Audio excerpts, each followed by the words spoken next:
warahmatullahi wabarakatuh. Alhamdulillahirabbil alamin. Wassalatu wassalamu ala asyrafil anbiya'i wal mursalin Muhammadin wa ala alihi wa sahbihi ajma'in. Wa ba'd. Bapak-bapak, ibu-ibu, jamaah salat subuh yang dirahmati oleh Allah, dalam kesempatan yang baik ini, marilah kita bersama-sama memanjatkan puja dan puji syukur kita kepada Allah Subhanahu wa Ta'ala atas segala curahan rahmat, nikmat dan hidayahnya yang senantiasa diberikan kepada kita semua, sehingga pada kesempatan pagi hari ini alhamdulillah kita bisa sholat subuh berjamaah di masjid kita yang baru dan indah ini. Mudah-mudahan ibadah yang kita laksanakan pagi hari ini diterima oleh Allah Subhanahu wa Ta'ala dan dibalas dengan pahala yang berlipat ganda. Salawat dan salam marilah kita sampaikan kepada junjungan Nabi besar kita Muhammad sallallahu alaihi wasallam yang telah berkenan menyambuti dan memenuhi undangan Allah Subhanahu wa Ta'ala dalam sebuah malam yang sangat indah dan suci, yaitu malam Isra dan Mi'raj. Dan malam Isra Mi'raj ini merupakan sebuah malam yang menguji keimanan setiap muslim, setiap mukmin. Apakah dengan peristiwa itu mukmin tetap pada jalur dan jalan keimanannya, atau kemudian sebaliknya tidak mempercayainya.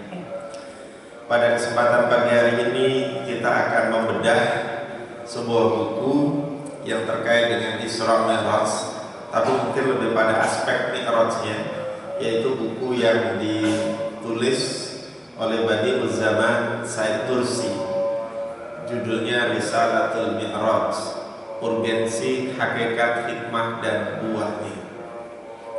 Buku ini merupakan bagian dari Rasail An-Nur, dari Kulliyat An-Nur yang sangat tebal, tapi kemudian dicoba diterjemahkan dan diterbitkan secara terpisah supaya kita membacanya tidak terlalu berat. Buku ini tebalnya hanya 103 halaman dan memuat 4 pembahasan, yaitu apa rahasia keharusan Mi'raj, apa hakikat Mi'raj, apa hikmah Mi'raj, dan apa buah serta manfaat Mi'raj. Pembahasan tentang Isra-nya, tentang perjalanan Nabi dari Masjidil Haram ke Masjidil Aqsa, rupanya tidak banyak mendapat atau bahkan tidak dibahas oleh Said Nursi di dalam buku ini.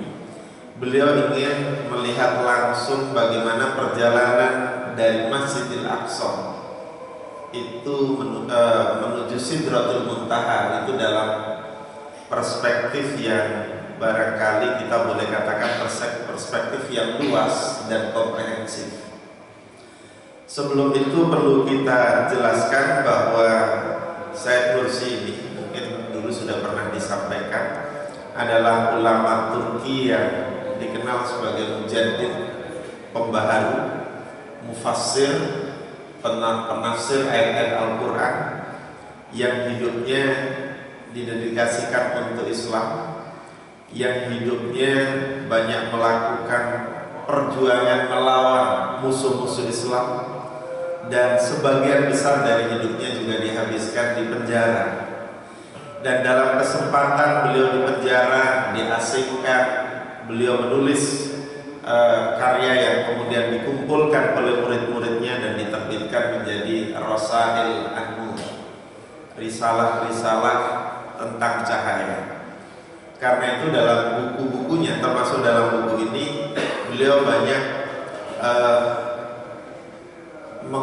membuat perumpamaan itu dengan an-nur, dengan cahaya.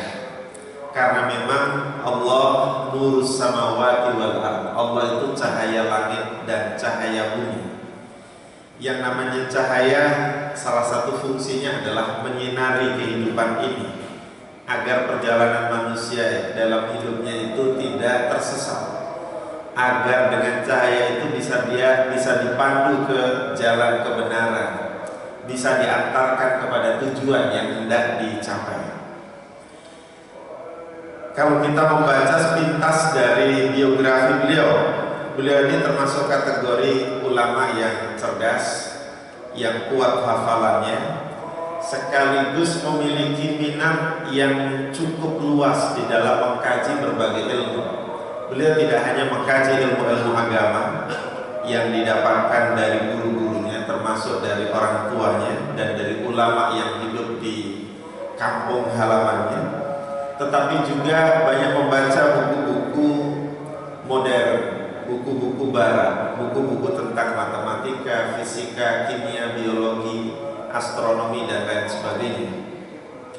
Beliau di awal buku ini dikisahkan atau disampaikan hafal sekitar 90 referensi hidup yang pada masa itu barangkali untuk bisa hafal sebanyak itu bukan persoalan yang mudah, tapi beliau sanggup menghafalnya, termasuk kitab Jamul Jawami yang berkaitan dengan usul fikih itu dihafalnya kurang lebih dalam waktu 1 minggu. Tentu saja kalau kitab-kitab seperti itu dihafal, berarti Al-Quran pun pasti dihafal. Dan disinilah letak kekuatan intelektual dari Badi'uz Zaman Said Nursi. Di waktu itu beliau barangkali menyadari bahwa kondisi sosial masyarakatnya kurang mendukung dan kemungkinan dia akan banyak melakukan mobilitas, pindah dari satu tempat ke tempat yang lain. Maka ilmu yang dipelajari itu harus dihafal, supaya suatu saat ketika akan direproduksi, akan diekspresikan dalam bentuk tulisan, beliau tinggal menuangkannya. Tidak harus mencari-cari mana dulu buku yang saya baca, saya mau buka lagi dan kemudian saya mau tulisnya. Dan perlu Bapak Ibu ketahui bahwa pemikiran Said Nursi itu kalau menurut bahasa saya cenderung holistik dan integratif, cenderung menyeluruh dan memadukan antara aspek duniawi dan ukhrawi, antara ulum nakliyah, ilmu-ilmu agama yang bersumber dari ayat-ayat Al-Quran dan hadis Nabi, serta ilmu-ilmu modern. Beliau tidak anti ilmu-ilmu modern, tapi bahkan beliau memanfaatkan ilmu-ilmu modern itu, ilmu-ilmu yang dari barat itu, untuk bisa menjelaskan tentang Islam dengan baik. Dengan pendekatan saintifik, beliau juga membahas peristiwa Mi'raj ini. Oleh karena itu Bapak Ibu sekalian yang berbahagia, saya langsung kepada peristiwa Isra dan Mi'raj ini. Di awal buku ini beliau menegaskan bahwa peristiwa Isra dan Mi'raj Nabi Muhammad Sallallahu Alaihi Wasallam itu memang ditujukan kepada orang yang beriman, bukan kepada ateis dan orang yang tidak beriman. Sebab kalau orang tidak beriman disuguhi kisah atau peristiwa Isra Mi'raj yang begitu cepat, kurang dari 1 malam perjalanan dari Mekah ke Masjidil Aqsa yang ada di Baitul Maqdis, kemudian Mi'raj naik dari langit 1 hingga 7 menembus batas langit hingga Sidratul Muntaha, kurang dari 1 malam, pastilah tidak akan bisa menerima dan mempercayainya. Oleh sebab itu keimanan menjadi salah satu syarat untuk bisa menerima peristiwa ini. Mengapa? Karena tanpa keimanan, tanpa keyakinan kita akan menolak, kita akan sulit menerima peristiwa ini. Namun tidak berarti bahwa peristiwa Isra Mi'raj ini irasional. Tidak berarti bahwa peristiwa Isra Mi'raj ini sesuatu yang mustahil menurut ukuran ilmu pengetahuan. Karena itu maka Said Nursi nanti akan menjelaskan peristiwa Isra Mi'raj ini dikaitkan dengan kecepatan cahaya, dikaitkan dengan bagaimana Allah Subhanahu wa taala menciptakan cahaya yang sinarnya atau memancarnya itu begitu cepat dari sumbernya sampai misalnya ke bumi ini. Bapak Ibu sekalian yang berbahagia, Allah Maha Kuasa memperjalankan hambanya Muhammad di malam hari dari Masjidil Haram ke Masjidil Aqsa, dan dari Masjidil Aqsa ke Sidratil Muntaha, lalu kembali lagi ke Mekah dalam waktu kurang dari semalam. Dan ini sekaligus menunjukkan bahwa perjalanan ini bukan perjalanan biasa. Peristiwa ini bukan peristiwa yang lazim. Peristiwa ini kalau dilihat dari perspektif sejarah, itu terjadi ketika Nabi Muhammad SAW mengalami apa yang disebut dengan tahun duka cita, Amul Khuzni. Mengapa? Karena pada waktu itu pamannya Abu Thalib dan istrinya Khadijah meninggal dunia. Di dalam tahun kesedihan itu Nabi SAW dalam tanda petik diundang oleh Allah untuk mendapatkan hiburan, tapi bukan sembarang hiburan spiritual, hiburan rohani yang dapat meneguhkan hatinya agar jangan sampai karena istri dan pamannya meninggal beliau kemudian larut dalam kesedihan, hilang dan lesu motivasi, serta tidak bersemangat dalam melanjutkan dakwah Islam. Itu dari segi perspektif sejarah dan psikologi Nabi. Nabi Isra dan Mi'raj pada waktu atau setelah Nabi mengalami tahun duka cita yang sangat mendalam, karena dua orang ini sepanjang hidupnya, sepanjang bersama Nabi SAW selalu menyokong, selalu mendukung, selalu mensupport dakwah Nabi mati-matian. Bahkan istrinya Khadijah boleh dikatakan memberikan segalanya, harta bendanya, kekayaannya, jiwa raganya demi Islam.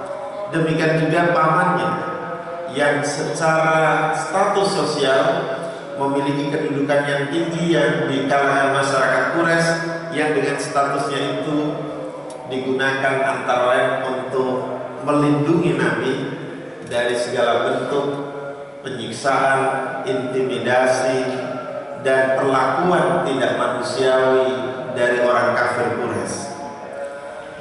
Kemudian dari segi yang lain, Isra Mi'raj sesungguhnya merupakan peristiwa yang dapat mengantarkan kita pada akhirnya untuk melihat dunia jauh lebih luas daripada dunia yang kita pijaki, daripada bumi yang kita tinggali. Itulah mengapa di dalam surat Al-Isra, dan ini dibahas di awal di buku ini, tujuan Allah mengisrakan itu sebagaimana kita lihat di sini adalah linuriyahu min ayatina. Kami ingin perlihatkan kepada Muhammad tanda-tanda kebesaran kami, tanda-tanda kekuasaan kami, tanda-tanda keagungan dan keindahan ayat-ayat kami. Ayat ini juga sekaligus menjelaskan, dan ini nanti menjadi salah satu titik kontroversi, apakah peristiwa ini terjadi dalam kondisi terjaga, Nabi tidak sedang tidur, dan yang melakukan itu adalah fisik dan ruhnya sekaligus, ataukah hanya ruhnya saja, ataukah hanya ruh Nabi SAW saja yang melakukan Isra dan Mi'raj itu.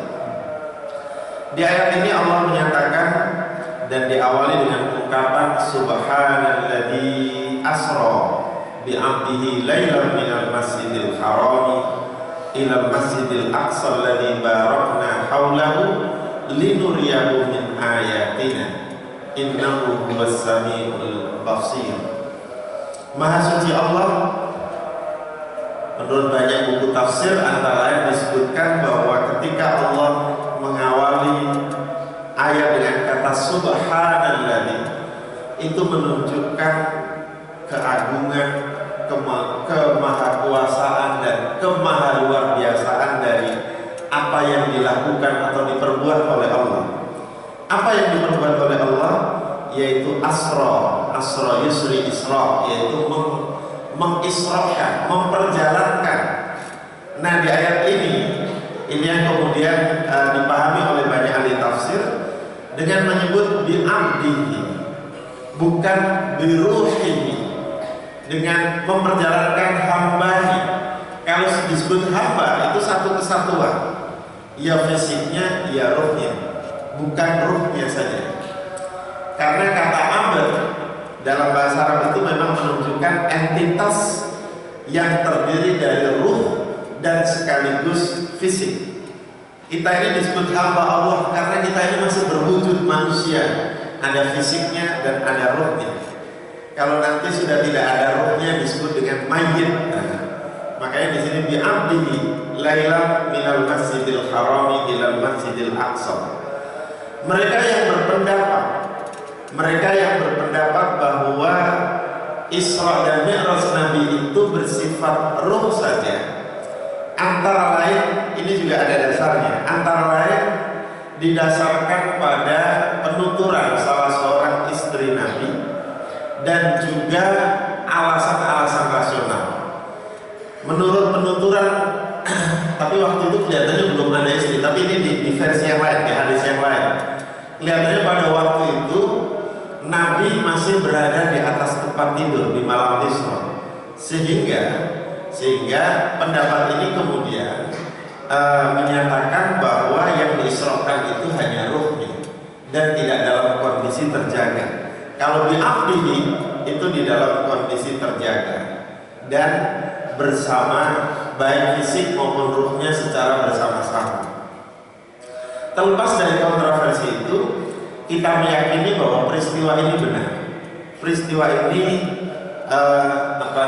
merupakan peristiwa yang luar biasa dan sesuai dengan tujuannya, linuriyahu min ayatina.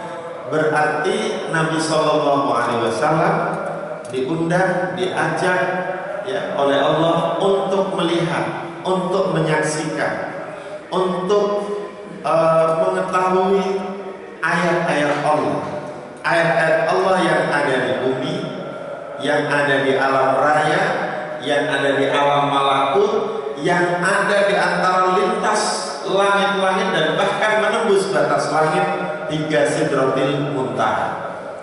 Ini tentu merupakan sebuah kemuliaan, merupakan undangan kehormatan yang tidak pernah diberikan oleh Allah kepada Nabi sebelumnya, dan hanya Nabi Muhammad SAW yang mendapatkan kesempatan kemuliaan ini. Bapak Ibu sekalian yang berbahagia, Syekh Nursi dalam membahas Mi'raj ini selain menyitir ayat 1 surat Al-Isra, beliau juga menyitir beberapa ayat. Kalau di sini dari ayat 4, tapi di sini saya kutipkan dari ayat 2 supaya konteksnya tidak hilang, dari surat An-Najm. Saya baca, ma dhalla sahibukum wa ma ghawa wa ma yantiqu anil hawa in huwa illa wahyu yuha allamahu syadidul quwa dzu mirratin fastawa wa huwa bil ufuqil a'la thumma dana fatadalla fakana qaba qausaini aw adna fa auha ila abdihi ma auha ma kadzabal fuadu ma ra'a afatumarunahu ala ma yara wa laqad ra'ahu nazlatan ukhra inda sidratil muntaha indaha jannatul ma'wa idh yaghsha sidrata ma yaghsha ma zaghal basar wa ma tagha laqad ra'a min ayati rabbihil kubra. Di rangkaian ayat surat An-Najm ini, Allah sengaja ingin menunjukkan kepada hambanya, kepada Nabi Muhammad Sallallahu Alaihi Wasallam, ayat-ayat yang luar biasa besar yang di sini disebut dengan ayatihil kubra, bukan ayatihil kabira, tapi kubra. Kalau disebut kubra itu berarti bentuk superlatif, dari isim tafdil yang dimuannaskan, akbar menjadi kubra, sama dengan Allahu Akbar, jadi betul-betul besar, betul-betul luar biasa. Dan keluar biasaannya itu antara lain menunjukkan dengan sampainya Nabi Muhammad di Sidratil Muntaha. Ini tentu pengalaman spiritual yang tidak terkira, tidak terbayangkan oleh kita. Dan ini juga menunjukkan betapa kedudukan Nabi Shallallahu Alaihi Wasallam itu sangat dekat dengan Allah Subhanahu Wa Taala, sehingga di ayat ini Allah menjelaskan bahwa beliau itu dekatnya dengan Allah itu seukuran ujung busur, dari ujung ke ujung atau bahkan lebih dekat. Dan sekaligus ayat ini menjelaskan betapa mi'raj Nabi Muhammad yang nanti kemudian buahnya itu mendapatkan perintah sholat 5 waktu, itu menunjukkan bahwa sholat itu untuk mendekatkan diri kepada Allah Subhanahu Wa Taala, dan menunjukkan pentingnya undangan Allah itu kepada Nabi Muhammad SAW untuk diberikan ajaran, diberikan risalah, diberikan perintah, yaitu sholat. Bapak Ibu sekalian yang berbahagia, di ayat ini Allah Subhanahu Wa Taala mengawalinya dengan sumpah, wan najmi idza hawa. Kemudian dipertegas, wa ma sahibukum wa ma dhalla sahibukum wa ma ghawa. Kawanmu Muhammad tidak sesat dan tidak pula keliru. Ini untuk mempertegas, jangan sampai apa yang disampaikan oleh Nabi itu dianggap menggigau, dianggap mimpi di siang bolong, dianggap bercerita yang lucu-lucu. Padahal nanti apa yang disampaikan oleh Nabi itu merupakan sebuah hakikat kebenaran yang berasal dari Allah Subhanahu Wa Taala. Meskipun begitu, orang-orang kafir Quraisy ketika mendengar informasi dari Nabi baru saja Isra Mi'raj, mereka kok spontan menolak, menentang, tidak mempercayai, dan bahkan kalau bahasa sekarang itu membuli Nabi Shallallahu Alaihi Wasallam. Itu pasti orang sudah gila. Mana ada perjalanan dari Mekah ke Baitul Maqdis yang biasa ditempuh dengan naik unta itu hampir 1 bulan bisa selesai, bisa dilalui hanya dalam semalam. Nah tentu penolakan dan penentangan seperti ini boleh dikatakan itu bagian dari ujian iman. Kepada orang yang beriman seperti Abu Bakar, mendengar peristiwa dan apa yang diceritakan oleh Nabi, beliau langsung mengimani, beliau langsung membenarkan peristiwa itu. Dan gara-gara itulah, karena kepercayaan, karena sikapnya yang selalu membenarkan kepada Nabi, Abu Bakar kemudian digelari oleh Nabi dengan atau dipanggil dengan julukan As-Siddiq. Jadi As-Siddiq itu orang yang sangat jujur, orang yang sangat benar, orang yang sangat yakin.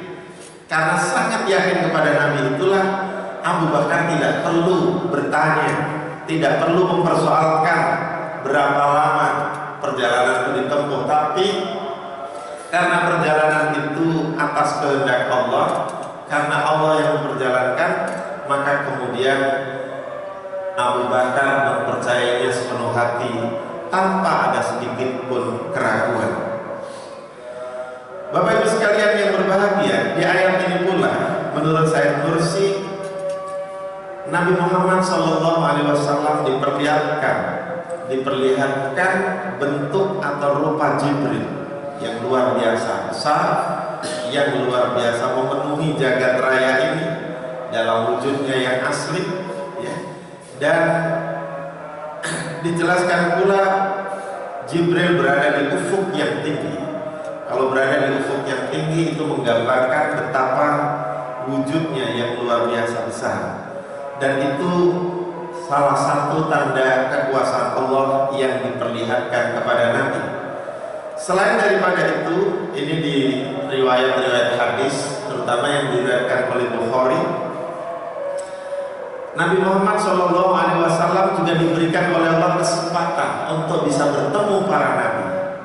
Sehingga perjalanan Isra dan Mi'raj itu oleh para ahli antara lain dipandang sebagai perjalanan reuni, temu, bukan sekedar temu kangen ya, tapi temu tugas profetik, tugas kenabian. Jadi Nabi dipertemukan dengan saudara-saudaranya, para Nabi yang dulu pernah mengemban tugas sebagai Nabi. Nabi mulai dari Nabi Adam, Nabi Ibrahim, ya, Nabi Nuh, Nabi Musa, Nabi Isa dan lain sebagainya.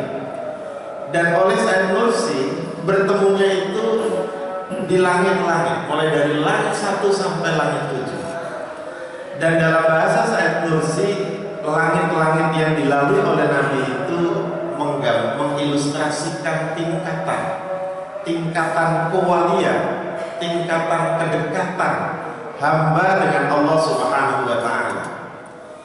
Nabi Muhammad sallallahu alaihi wasallam ditakdirkan dan diberi kehormatan oleh Allah bisa melampaui semua langit yang dihuni oleh sebagian dari Nabi itu hingga sampai Sidrah al-Muntaha.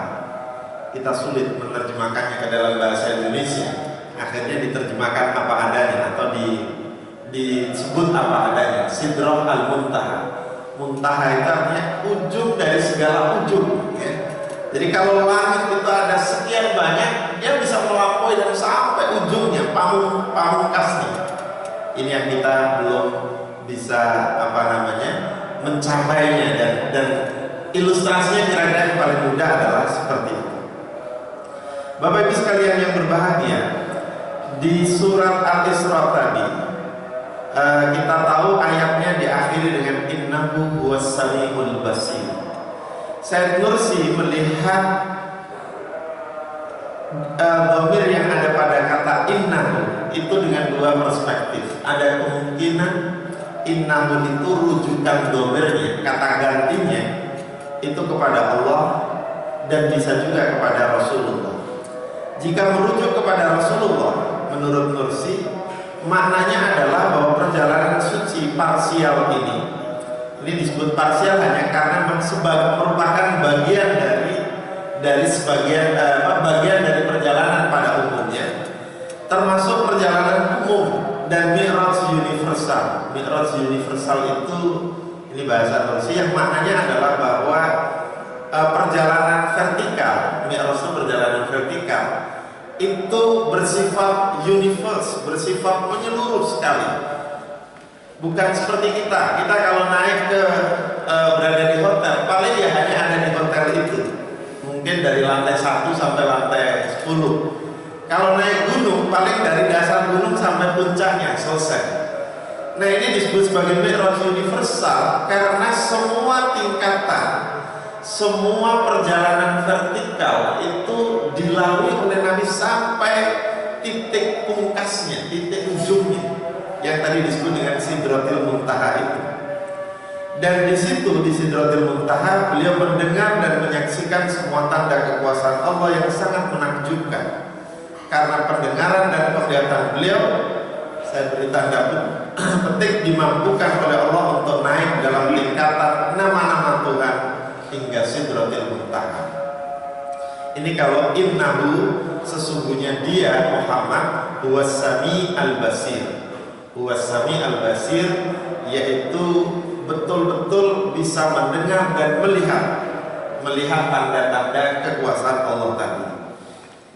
Sebaliknya, jika kata ganti tersebut merujuk kepada Allah, maka berarti dia mengundang untuk menghadap kepadanya serta berada di hadapannya untuk menerima tugas penting. Tugas penting yang dimaksud oleh Said Nursi adalah tugas atau kewajiban sholat. Karena itu Allah Subhanahu wa taala memperjalankan hambanya Nabi Muhammad dari Masjidil Haram ke Masjidil Aqsa, tempat bertemunya para nabi, lalu dari Masjidil Aqsa ke Sidratil Muntaha, kemudian kembali lagi ke Mekah. Dan tujuan dari perjalanan Isra Mi'raj sebagaimana yang ada di ayat tadi adalah untuk memperlihatkan tanda-tanda kebesarannya di alam malakut, sekaligus, ini bahasa saya Nursi, wisata spiritual bagi Nabi Sallallahu Alaihi Wasallam. di Amerika atau NASA itu sudah menggagas wisata ke Mars. Mars itu salah satu planet yang paling dekat dengan bumi dan biayanya super mahal. Jadi kalau kita ingin ikut wisata Mars, itu harus ngantri dan bayarnya sekian miliar dolar. Saya lupa angkanya, dan itu dimulai tahun 2000, kalau tidak salah 2018 atau 2020. Mungkin orang-orang Amerika sudah mulai bosan dengan wisata pantai seperti Bali, wisata gunung, wisata alam, wisata-wisata yang lain. Kemudian cobalah keluar dari bumi. Nah, rupanya perjalanan keluar dari bumi seperti yang dialami oleh Nabi, yang tidak hanya lintas planet tadi, itu merupakan bentuk perjalanan yang membuka wawasan, yang membuat wawasan kita itu menjadi luas, membuat kita ini menjadi tahu banyak hal dan sekaligus tahu kemahabesaran Allah Subhanahu wa Ta'ala. Oleh sebab itu, di dalam bab awal dari pembahasan buku Nursi ini, Mi'raj itu menurut Nursi merupakan keharusan bagi Nabi Shallallahu Alaihi Wasallam. Mengapa? Karena Nabi Shallallahu Alaihi Wasallam itu adalah Nabi akhir zaman, Nabi pamungkas, penutup segala nabi yang risalah dan syariatnya itu sempurna. Maka kesempurnaan dari syariat itu juga perlu dalam perspektif Nursi dilengkapi dan disempurnakan dengan perjalanan yang luar biasa, luar biasa agung dan mulia itu, yang tidak pernah diberikan atau dialami oleh nabi-nabi yang lain. Menurut Nursi, Mi'raj Nabi merupakan manifestasi istimewa dari kewalian Muhammad yang paling tinggi. Ketika disebut wali itu dari kata wala, ya, wala yali atau waliyayali, itu menunjukkan loyalitas sekaligus kedekatan. Jadi Nabi itu adalah tipe orang yang sangat loyal kepada Allah Subhanahu wa Ta'ala sekaligus sangat dekat. Karena kewaliannya itu, maka beliau mendapatkan kehormatan untuk berkomunikasi langsung dan berdialog dengan Allah, Tuhan semesta raya. Mi'raj menurut Nursi merupakan bentuk penampakan Allah. Ini jangan disalahartikan, penampakan seperti yang ada di rumah-rumah tua yang tidak berpenghuni, bukan itu. Penampakan atau tajalli Allah pada individu paling mulia dari jenis manusia dalam wujud zatnya, serta dalam tingkatan namanya yang paling agung. Lantaran sosok manusia tersebut, yaitu Nabi, mampu memperlihatkan manifestasi nama-namanya yang mulia yang tampak di seluruh alam secara sekaligus pada cermin rohnya. Artinya begini, kewalian Nabi Muhammad itu bisa dipercaya dalam tanda petik oleh Allah untuk menunjukkan tanda-tanda kebesarannya, bisa dipercaya untuk menghadirkan kemuliaan nama-namanya di dalam perilakunya sehari-hari, di dalam akhlaknya yang mulia. Itulah mengapa Nabi mendapatkan kehormatan Mi'raj tadi. Aspek batinnya Mi'raj adalah kewalian, karena ia naik dari makhluk menuju Khaliq, dari makhluk menuju Khaliq. Walaupun kita tidak sampai berpendapat bahwa sebagaimana nanti ada sufi yang berpendapat punya ajaran tentang wahdatul wujud, kesatuan wujud. Nabi tidak sampai pada atau tidak dipahami oleh Nursi, minimal seperti itu, sebagai pribadi yang kemudian menyatu dengan diri itu, dengan zat Tuhan, tetapi hanya mendekat dan sangat dekat, yang tadi digambarkan dalam surat An-Najm, ukurannya seukuran 2 ujung busur. Kita tahu kalau busur panah itu paling banter kira-kira mungkin 20 cm atau lebih. Bahkan di ayat itu au adna, lebih dekat lagi. Dan penggambaran ini sekaligus sebetulnya dimaksudkan untuk menolak paham wahdatul wujud juga, yang cenderung kemudian nanti terjadi hal-hal yang bersifat sinkretik atau yang bersifat politeistik. Sementara aspek lahiriah Mi'raj adalah kerasulan. Jadi pada perjalanan vertikal ke atas itu merupakan perjalanan kewalian, dan turun dari mana? Dari Sidratul Muntaha ke bumi itu adalah merupakan perjalanan lahiriah yang mengemban tugas sebagai rasul, di mana ia datang dari Khalid menuju makhluk. Dia datang dari Sidratul Muntaha menuju bumi ini untuk menyampaikan apa yang telah disampaikan oleh Allah. Kewalian adalah sebuah bentuk perjalanan spiritual dalam menapaki tangga atau tingkatan kedekatan kepada Allah. Ia butuh waktu dan perlu banyak melewati tingkatan. Karena itu di hadis-hadis yang diriwayatkan oleh Bukhari, ilustrasinya adalah perjalanan mendakinya, naiknya itu melalui langit-langit. Yang tentu ini kalau menurut perjalanan biasa mesti butuh waktu, butuh proses. Tetapi dari langit ke langit itu juga sekaligus menggambarkan betapa Nabi atau kewalian Nabi itu sangat tinggi sehingga beliau bisa mencapai Sidratul Muntaha. Sementara itu kerasulan mengarah kepada ketersingkapan rahasia pendekatan ilahi yang hanya membutuhkan waktu sekejap. Jadi Bapak Ibu sekalian, ketika Nabi turun dari Sidratul Muntaha, kemudian turun ke bumi, kemudian menyampaikan tugas risalah kenabiannya atau kerasulannya, itu tidak butuh waktu lama. Sehingga apa yang diperoleh dari Allah berupa perintah sholat itu kemudian disampaikan secara langsung kepada para sahabatnya. Dan pada waktu itu kita tahu beliau kemudian mengumpulkan para sahabat dan orang-orang yang ada di Mekah untuk menerima informasi, berita, perintah dari Nabi yang diperoleh dari Sidratul Muntaha.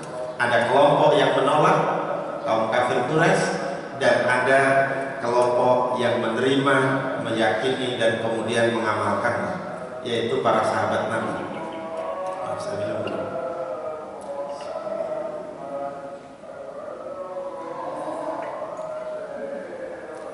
Jadi hakikat Mi'raj menurut Sayyid Nursi adalah perjalanan Nabi Muhammad dalam menyusuri tingkatan kesempurnaan dengan menyaksikan segala tanda kebesaran Allah yang diperlihatkan kepadanya. Bumi ini sebagai ciptaan yang sempurna.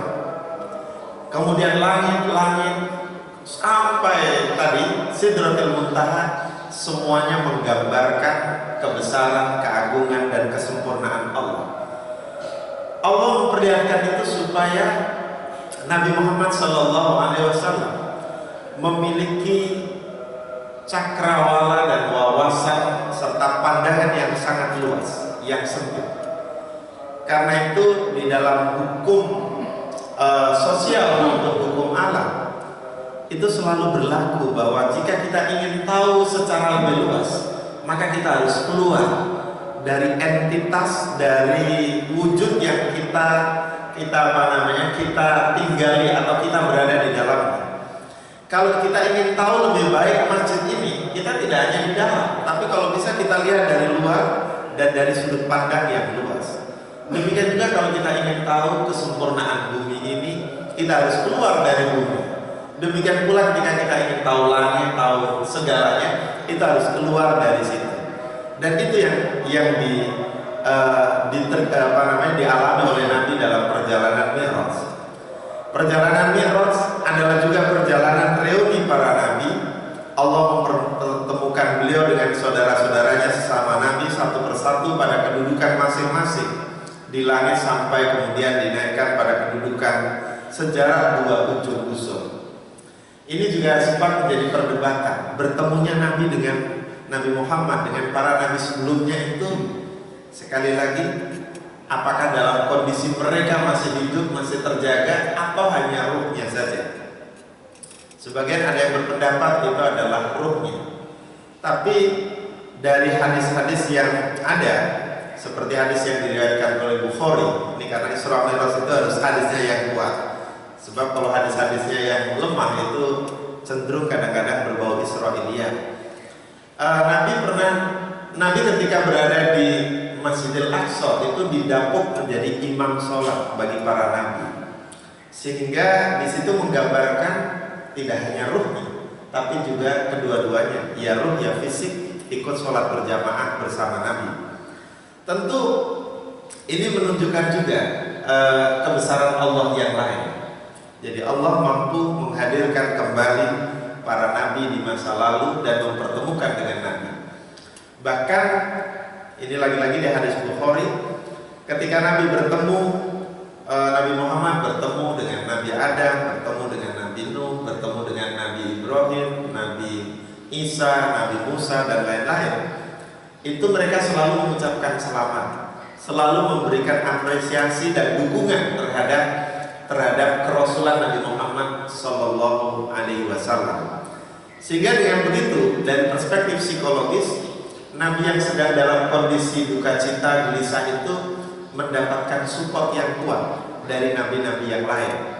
Ketika kembali lagi ke bumi untuk meneruskan dan mengemban risalah Islam, Nabi SAW mendapat kehormatan untuk berbicara dan melihatnya dengan rahasia keesaan, agar menjadi seorang hamba yang mengumpulkan kesempurnaan manusia, meraih semua manifestasi ilahi, menyaksikan semua tingkatan alam, menyeru kekuasaan rububiyahnya, serta menyampaikan segala yang diridhai Allah dengan menyingkap misteri alam. Jadi di balik perjalanan Mi'raj itu banyak misteri-misteri yang tidak disampaikan oleh Allah melalui ayat-ayat Qur'annya, tetapi bisa dilihat, bisa disaksikan langsung oleh Nabi, tentu atas panduan Jibril alaihissalam. Tuhan yang Maha Bijak telah menghiasi alam yang agung dan menatanya untuk berbagai maksud dan tujuan mulia. Pada entitas alam ini terdapat jenis manusia yang dapat menyaksikan rububiyahnya yang bersifat menyeluruh dengan seluruh detailnya, berikut kekuasaan ilahiyah dengan semua hakikatnya.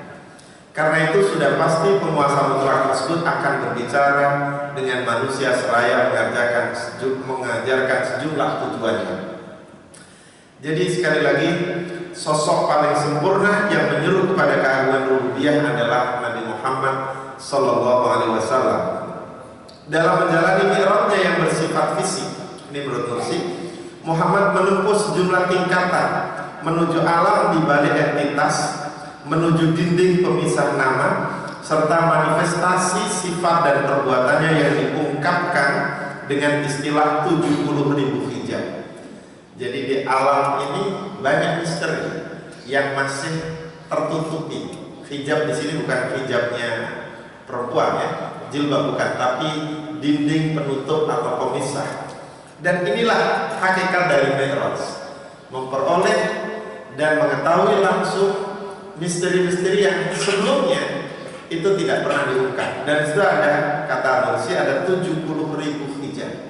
Jadi banyak sekali pelajaran-pelajaran yang diterima oleh Nabi Muhammad melalui Isra dan Mi'raj ini. Oleh karena itu hikmah dari Isra Mi'raj yang bisa kita petik adalah bahwa peristiwa ini syarat nilai dan pesan moral. Melalui Isra Mi'raj Allah menghendaki umat Islam melihat, mencermati, memahami ayat-ayat Allah dan kebesarannya. Dan kemudian selain daripada itu, kalau boleh kita sebut, Isra itu perjalanan horizontal, lintas suku, bahasa, budaya, dan agama. Dari Mekah sampai Baitul Maqdis itu saya kira komunitas manusianya sangat majmuk, beragam. Sedangkan Mi'raj itu adalah perjalanan vertikal dan spiritual menuju kedekatan hamba dengan Allah. Isra melambangkan pluralitas kemanusiaan, sekaligus titik temu dan reunifikasi agama-agama para nabi yang berbasis tauhid, yaitu Yahudi dan Nasrani. Keduanya sama-sama bertauhid, tetapi dalam perjalanannya banyak mengalami penyimpangan. Sedangkan Mi'raj melambangkan perjuangan hamba untuk memperoleh kesucian hati, kejernihan pikiran, kecerdasan sosial, dan kematangan spiritual. Bagi umat Islam, khususnya para sahabat, Isra dan Mi'raj merupakan ujian iman dan garis pemisah antara pengikut setia kebenaran ilahi dan yang menolaknya seperti kaum kafir Quraisy. Melalui Isra Mi'raj ini diantara hikmahnya kita bisa memperoleh beberapa pelajaran penting. Yang pertama, persatuan masjid. Jadi antara masjid itu mestinya bersatu. Kita bukan hanya bersatu di masjid, tapi antara masjid itu harus memiliki kira-kira visi yang sama. Dan di sini dilambangkan perjalanan Nabi itu dari masjid ke masjid, perjalanan horizontalnya, Masjidil Haram dan Masjidil Aqsa. Yang kedua, persatuan umat dalam satu ikatan akidah tauhid. Karena sejatinya apa yang didakwakan oleh Nabi dan yang didakwakan oleh para nabi sebelumnya sama, yaitu mengajak manusia bertauhid, mengajak manusia menyembah Allah, mengajak manusia untuk meyakini bahwa tiada Tuhan selain Allah. Yang ketiga, persatuan kepemimpinan. Karena apa? Kepemimpinan dalam pengertian kepemimpinan kenabian, karena Nabi dibaiat, didaulat menjadi pemimpin sholat atau imam sholat oleh para nabi. Persatuan para nabi, reuni para nabi dan saling mendoakan kebaikan. Ini juga menunjukkan bahwa mereka itu pada dasarnya satu kesatuan, mengemban misi yang sama dan saling mendukung. Yang kelima, Islam itu agama fitrah. Karena dalam perjalanan ini, tapi di buku Nursi ini tidak disebutkan, Nabi Muhammad lulus, bahasa sekarangnya fit and proper test, dalam menunjukkan pilihan hidup yang sesuai dengan fitrah. Ketika diuji, ada susu dan arak atau minuman keras, Nabi memilih susu. Demikian pula ketika diperlihatkan berbagai gambaran penghuni neraka, Nabi Shallallahu Alaihi Wasallam selalu menunjukkan hal-hal yang positif yang kemudian disampaikan kepada umatnya. Yang keenam, dukungan sandaran vertikal ilahi, dukungan Allah dalam segala persoalan. Karena itu kemudian ketika berkaitan dengan sholat, perintahnya kemudian adalah wasta'inu bis-sabri was-shalah wa innaha lakabiratun illa 'alal khashiyin. Yang ketujuh, ini puncaknya, yaitu signifikansi sholat sebagai basis keberagamaan kita. Dan karena itu Nabi menyebut as-sholatu mi'rajul mu'min. Jadi kalau Nabi Muhammad itu mi'rajnya langsung diantar oleh malaikat Jibril, tetapi kita mi'rajnya itu melalui sholat. Jadi sabda Nabi as-sholatu mi'rajul mu'min itu menunjukkan bahwa melalui sholat kita itu bisa memi'rajkan, menaikkan, membuat diri kita itu naik tangga, naik tingkatan, naik kualitas dari satu kondisi ke kondisi yang lain. Menurut sains, Isra Mi'raj juga menginspirasi umat Islam untuk mengembangkan sains dan teknologi yang dapat mengantarkan Muslim menjadi semakin mendekatkan diri kepada Allah. Isra dan Mi'raj itu logis, bukan irasional, dan sesuai dengan sains modern, terutama setelah ditemukannya teknologi penerbangan supersonik. Saya kira pesawat supersonik itu begitu cepat sehingga nyaris menyamai kecepatan cahaya. Bagi Allah tidak ada yang mustahil terhadap hambanya yang paling dicintainya untuk memperjalankannya dalam waktu kurang dari semalam. Ini supaya kita semakin yakin bahwa Allah itu maha kuasa, maha serba bisa. Apapun yang diinginkan pasti bisa diwujudkan. Kita saja dapat berbicara dalam waktu bersamaan tanpa kabel menggunakan HP dengan saudara kita di Amerika yang perbedaan waktunya mencapai 12 jam. Coba bayangkan ada selisih waktu 12 jam, tapi ketika kita tersambung dan itu tanpa kabel, pakai HP, itu kita bisa langsung komunikasi. Jadi temuan teknologi manusia ini semakin membuat kita yakin bahwa peristiwa Isra Mi'raj ini bukan bohong. Peristiwa Isra Mi'raj itu benar adanya dan memang terjadi begitu rupa atas kehendak dan kebesaran Allah Subhanahu wa Ta'ala. Dan buah dari Isra Mi'raj adalah kewajiban sholat. Ini perlu kita garis bawahi bahwa satu-satunya ibadah dalam Islam yang prosesi kewajibannya dengan cara mengundang langsung nabinya ke Sidratil Muntaha adalah sholat. Yang lain-lain disampaikan melalui ayat Al-Quran, puasa, zakat, haji, dan yang lainnya itu difirmankan melalui Jibril. Tapi untuk sholat ini Allah sengaja mengundang nabinya. Dari cara Allah mengundang nabi untuk mendekat dan berdialog langsung dengannya, berarti sholat itu merupakan ibadah mahdhah yang tujuan utamanya adalah pendekatan diri secara dialogis dengan Allah yang Maha Besar. Karena itu sholat yang kita kerjakan mestinya melatih diri kita agar selalu merasa kecil, merasa rendah, dan tidak ada apa-apanya di hadapan Allah yang Maha segala-galanya. Oleh karena itu di ayat 14 surat Thaha Allah menjelaskan, innani anallahu la ilaha illa ana fa'budni wa aqimis sholata li dzikri.